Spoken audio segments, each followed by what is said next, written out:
Good morning बच्चों। Namdev classes में आप सभी का स्वागत है।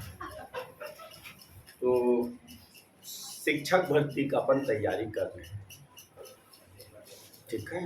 तो केमिस्ट्री पढ़ा रहे हैं, केमिस्ट्री में है सॉल्यूशन। तो आज जो पढ़ाएंगे वो बेस है, बेस। और एक आप सबको बधाई दे दूं बेटा, सबसे पहले एसीएफ का नामदेव सर पढ़ाए थे। ये सब बैठे थे आके बच्चे, आके बच्चे ऐसा ही है, वो सब बच्चे बैठे थे आके। अधिकतर बच्चों का एसीएफ में नामदेव सर के यहाँ सिलेक्शन, कल उसका आया है रिजल्ट, एसीएफ में सिलेक्शन। तो व्याख्याता में भी 100% सिलेक्शन होगा, मेहनत करो, ठीक है। तो आज का टॉपिक लिखना, वांट हाफ घटक, वांट हाफ घटक, want half factor, want half factor, want half घटक। तो चलिए इधर ध्यान देना बेटा, वो मेरा आदत है जो पेपर में नहीं आता उसमें मैं ज्यादा समय बर्बाद नहीं करता। इसको आई से इंडिकेट करते हैं, I. What is I? Number of ions, number of ions is called I. जितने आयंस होंगे वो कहलाता है वांट हाफ फैक्टर। पेपर में देगा CaCl2 में आई की वैल्यू कितनी है, CaCl2 में आई की वैल्यू कितनी है? एक 3। इसको जब डिसोसिएट करोगे तो एक कैल्शियम आयन आएगा और 2 ठो chloride ion. Total number of ions कितने हो गए? 3। तो आई की वैल्यू कितनी? 3 हो गया। पेपर में देगा K4 FeCN का होल 6, नंबर ऑफ आई बोलो तो एक 4 ठो पोटेशियम बदलता है और एक ठो बॉक्स बदलता है। तो आई की वैल्यू कितनी हो गई? 5। 4 ठो पोटेशियम निकलेगा और एक ठो बॉक्स निकलेगा, तो आई की वैल्यू कितनी? 5।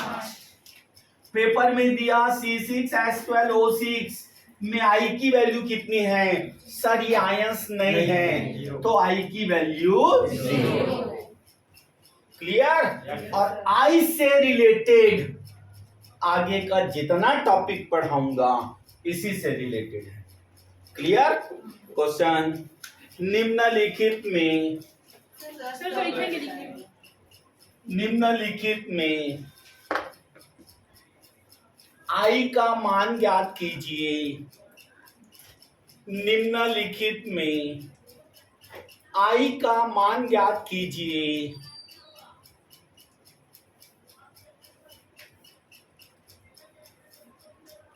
हो गया? चलिए पहला, चलो देखते जाओ, आप बनाते जाना बेटा। पहला NaCl, दूसरा KCl, तीसरा CaCl2, चौथा CH4, पांचवा K3 FeCN का होल 6, छठवा ZnSO4, सातवां कैल्शियम हाइड्रोक्साइड, आठवां ग्लूकोज, 9th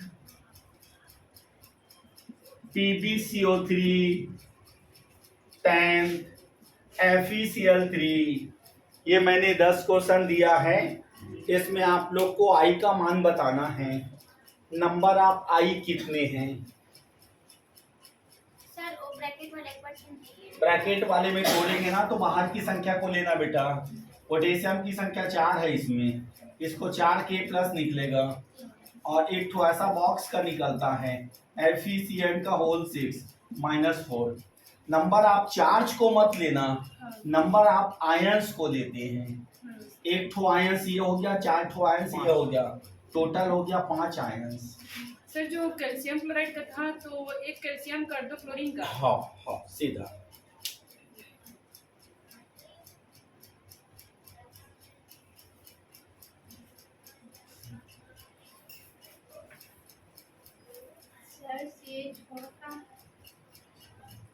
आयंस में नहीं टूटता वो।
हो गया बेटा?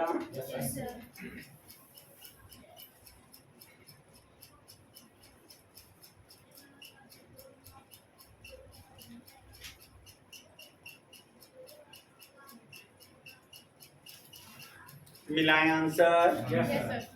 चलिए, पहले में बोलो 2, दूसरे में 2, तीसरे में 3, चौथे में 0, पांचवे में 4, छठवे में 2, जिंक आयन और सल्फेट आयन, सातवां में 3 और 1 4, पांचवा में 0, छठवा में 2, सातवां में 3 और 1 4। सबसे बन गया। छठवां नंबर, एक जिंक आयन है और दूसरा सल्फेट आयन है। एक जिंक आयन है और दूसरा सल्फेट आयन है। सल्फेट है, बना सबसे।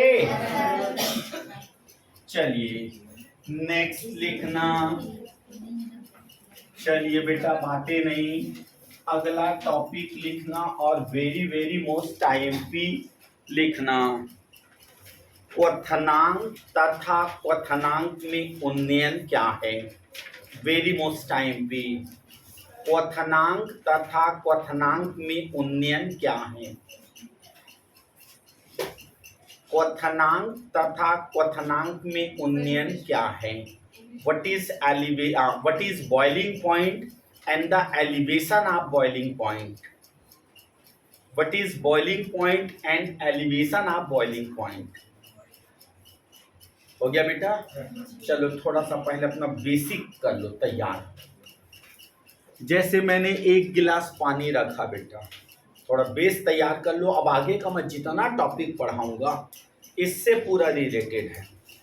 अगर मैं 1 गिलास पानी लेता हूं और पानी को अगर मैं खुला छोड़ देता हूं तो क्या वो वाष्पित होता है? क्या वो वाष्पित हो रहा है? नहीं। क्यों? क्योंकि वायुमंडल का जो प्रेशर है वो पानी के वाष्प दाब, ये वेपर प्रेशर ना, इसके अंदर जो प्रेशर है उसका नाम वेपर प्रेशर, और वायुमंडल का जो प्रेशर है वो वायुमंडल प्रेशर। वायुमंडल का प्रेशर ज्यादा है और इसका प्रेशर कम है, वो दबा के रखा है कि तेरे को हम ऊपर नहीं आने देंगे। हो गया? सीधी सी बात, पूरी बॉडी में ब्लड दौड़ रहा है, चाहे तो पूरा ब्लड बाहर क्यों नहीं आ रहा है? क्योंकि वायुमंडल का प्रेशर ब्लड के प्रेशर से ज्यादा है, इसलिए नहीं आने दे रहे को। ओके? जब मैं इसको गर्म करना चालू करता हूं, तुम एमएससी कर करके बैठे हो, कोई नॉलेज नहीं है। जब मैं इसको गर्म करना चालू करता हूं तो तुम लोग बोलते हो रहा है गर्म, 15 मिनट बाद उबलेगा तो नहा लेंगे। ऐसा नहीं बेटा, ज्ञान ये नहीं है। आप बताओ, जब इसको गर्म करते हैं तो इसके अंदर वाष्प दाब बढ़ने लगता है, इसके अंदर वाष्प दाब बढ़ने लगता है। जिस समय इसका वाष्प दाब वायुमंडल के दाब के बराबर या उससे अधिक आ जाए, तब पानी बोलता है कि तू अब मेरे को ऊपर आने से रोक नहीं सकता, मैं ऊपर आ रहा हूं। हो गया। जिस ताप पर यह घटना होती है उस ताप का नाम क्वथनांक। हो गया। मतलब हम लोग बस ऐसे ही सोचते हैं, अरे यार छोड़ना, हो फालतू बात हो। जब भी पानी को गर्म करना चालू करते हैं उसके अंदर क्या बढ़ना चालू होता है? वाष्प।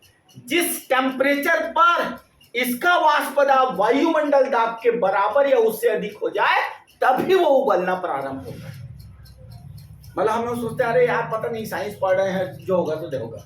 नहीं बेटा, पूरा खेल है साइंस में, समझ में आया?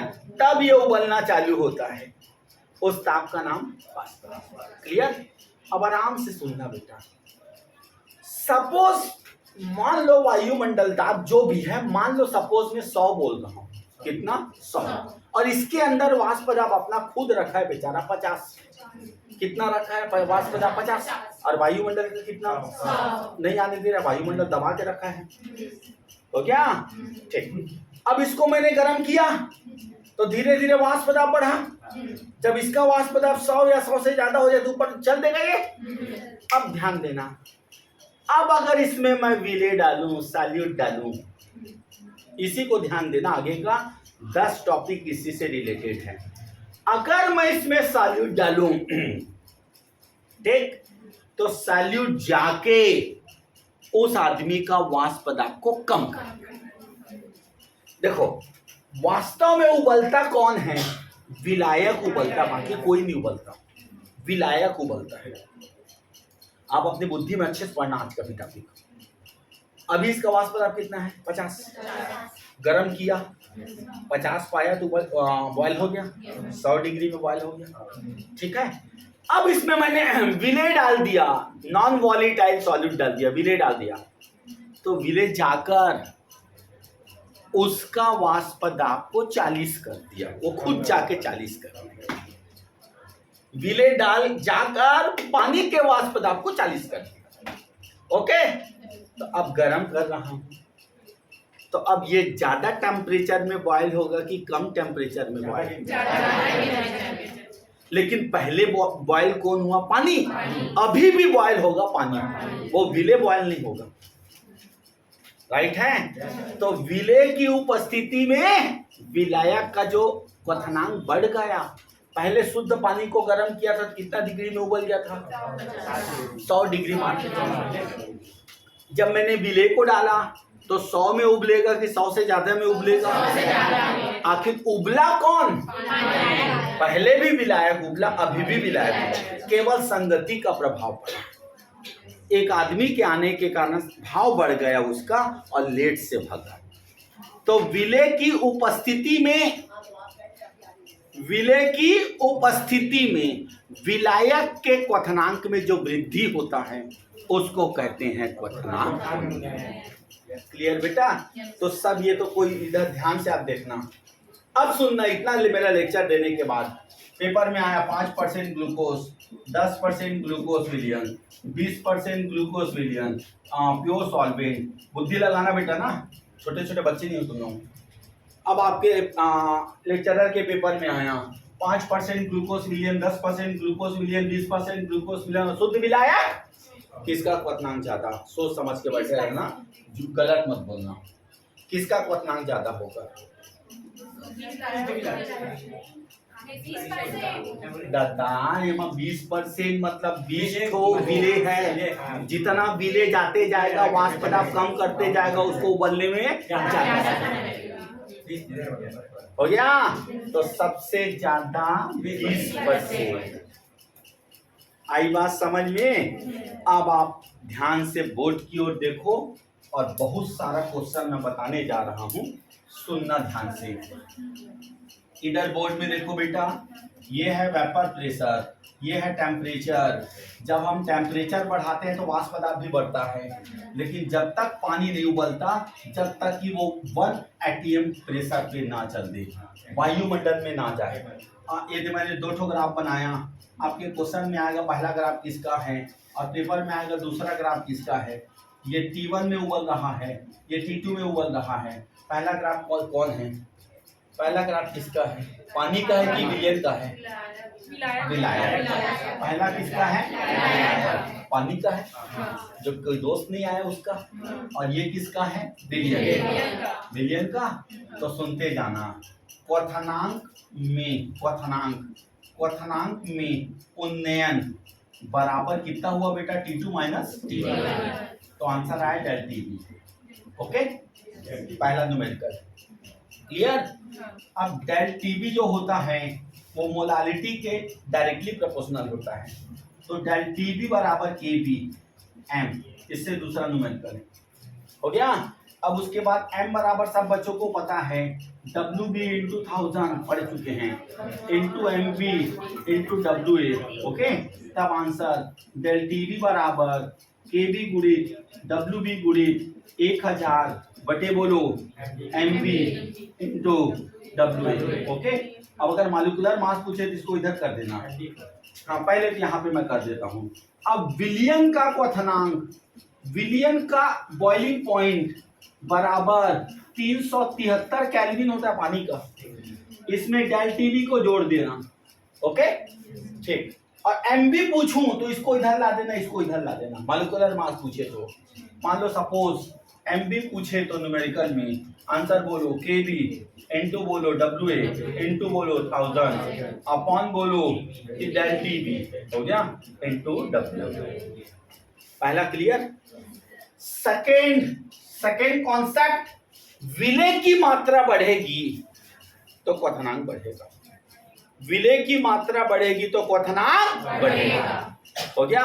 देखो, boiling point directly proportional number of solute, जितना सॉल्यूट है उतना ज्यादा बॉइलिंग पॉइंट। फिर अगला formula, boiling point directly proportional I, boiling point directly proportional I मतलब जिसमें जितना ज्यादा आयंस है उसका उतना ज्यादा बॉइलिंग पॉइंट। अब एक तो मैं मंत्र बता दे रहा हूं बेटा, सुनना। चलो, जैसे मान लो मैंने दिया NaCl, सुनते जाना, पेपर में दिया NaCl ग्लूकोज, पेपर में दिया यूरिया, पेपर में दिया CaCl2। अच्छे से पढ़ना बेटा, आज का पढ़ाई मेरा 10 टॉपिक है। पेपर में दिया इसको बॉइलिंग पॉइंट के इंक्रीजिंग ऑर्डर में जमाइए, पेपर में दिया इसको बॉइलिंग पॉइंट के इंक्रीजिंग ऑर्डर में जमाइए। तो मैंने बोला boiling point directly proportional to I. हो गया सर, इसमें आई 2 है, इसमें आई 0 3, इसमें आई 0, सबसे ज्यादा बॉइलिंग पॉइंट है। फिर अब सर क्या करें जिसमें 0 है? अब उसमें जिसका मॉलिक्यूलर मास ज्यादा है उसका बॉइलिंग पॉइंट ज्यादा है। हो गया, ये आएगा पेपर में। बोलो, फिर ग्लूकोज, फिर पहले जिसका जितना ज्यादा आयंस है उसका बॉइलिंग पॉइंट, उसके बाद अगर आई का मान 0 हो तो मॉलिक्यूलर मास ज्यादा होगा, उसका बॉइलिंग पॉइंट ज्यादा। क्लियर। फिर उसके बाद boiling point is directly proportional to molality. अगर मान लो ना सब में सोडियम क्लोराइड दे दिया, सब में सोडियम क्लोराइड दे दिया है सर, आई का मान सब में 2-2 है, तो मोलारिटी जितना ज्यादा होगा उसका बॉइलिंग पॉइंट उतना अधिक। इससे आपके सारे क्वेश्चन बनेगा और एक क्वेश्चन पेपर में आएगा। आ गया समझ में? क्लियर। जो नोट करना है करो, फिर मैं क्वेश्चन दूंगा। सर लास्ट वाले एग्जांपल में हम देखें, लास्ट वाले जैसे पेपर में दिया m/10 NaCl, m/2 NaCl, जल्दी करो।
हो गया बेटा?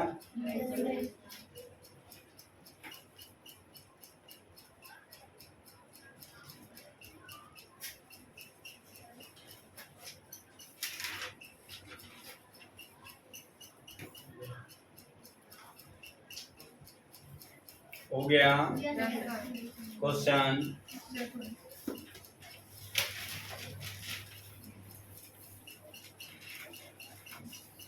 बोलो। देखो क्वेश्चन,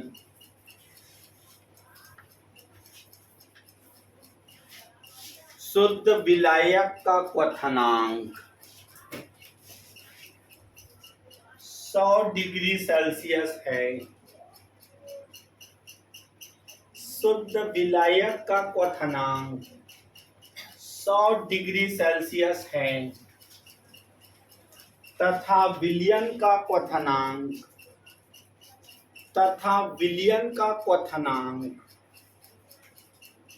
110 डिग्री सेल्सियस है, तो क्वथनांक में उन्नयन क्या होगा? तो क्वथनांक में उन्नयन क्या होगा?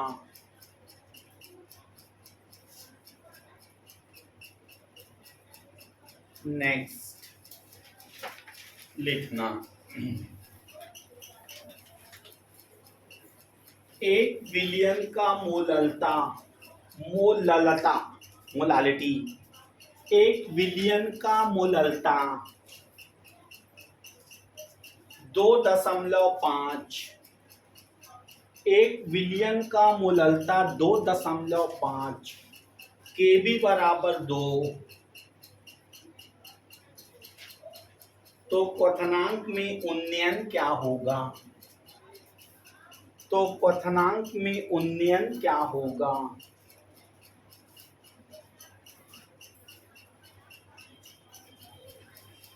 नेक्स्ट, क्वथनांक में उन्नयन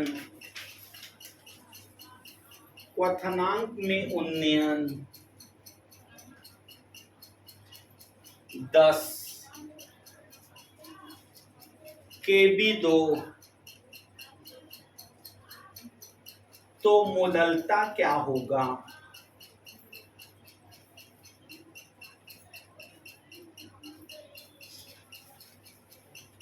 नेक्स्ट, 18 ग्राम ग्लूकोज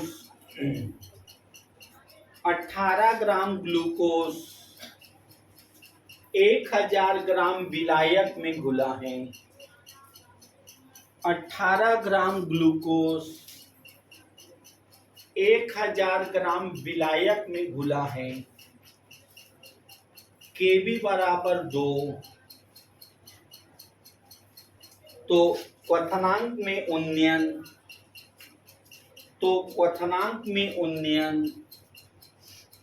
तथा विलयन का क्वथनांक क्या होगा? क्वथनांक में उन्नयन तथा विलयन का क्वथनांक क्या होगा?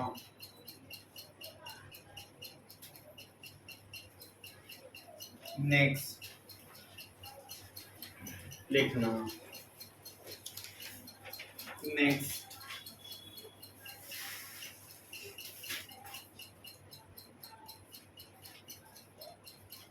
छह ग्राम विले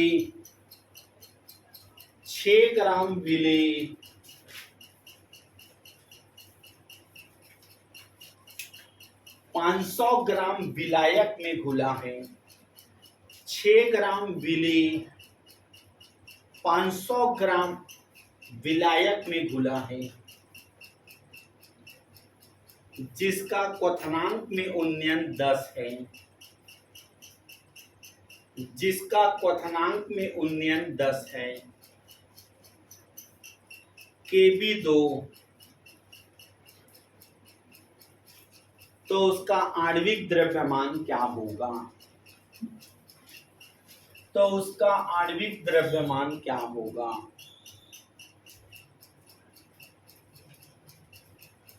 नेक्स्ट, निम्न को क्वथनांक के बढ़ते क्रम में जमाइए। निम्न को क्वथनांक के बढ़ते क्रम में जमाइए। ये क्वेश्चन दे रहा हूं, जो भी कौन सा नंबर है, छठवां, सातवां, CH4 NH3 C6H12O6, या ऐसा कर दो कि बढ़ते क्रम में जमाओगे ना बेटा, तो आपका ब्रेन एकदम शार्प हो जाएगा, बहुत मजबूत हो जाएगा, और टिक लगाओगे तो थोड़ा कम मजबूत रहेगा, इसलिए बढ़ते क्रम में दे दो। ठीक, नेक्स्ट NaCl, आठवां,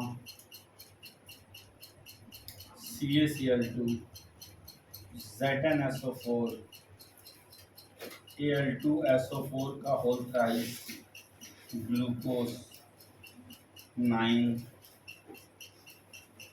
M/10 NaCl, M/50 NaCl, M/10 NaCl, 10 M NaCl।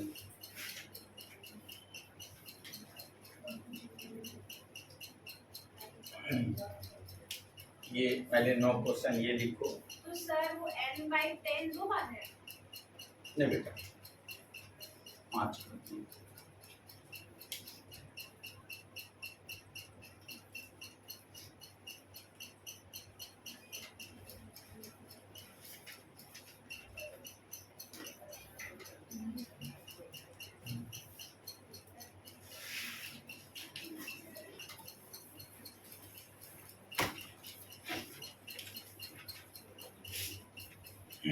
हो गया, बोलो 10वां, बोलो बेटा।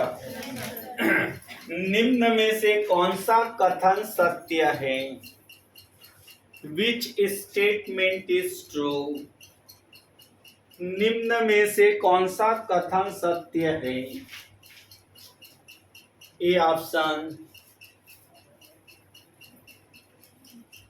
विलेय बढ़ाने पर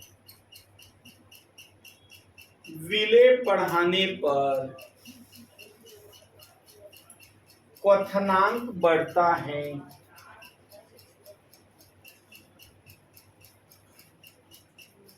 नेक्स्ट, विलेय बढ़ाने पर वाष्प दाब घटता है। वाष्प दाब घटता है। नेक्स्ट,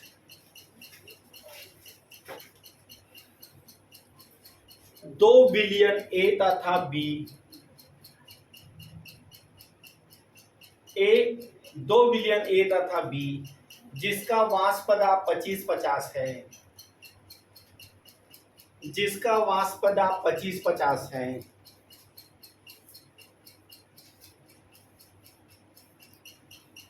तो ए का क्वथनांक बी से अधिक होगा। तो ए का क्वथनांक बी से अधिक होगा।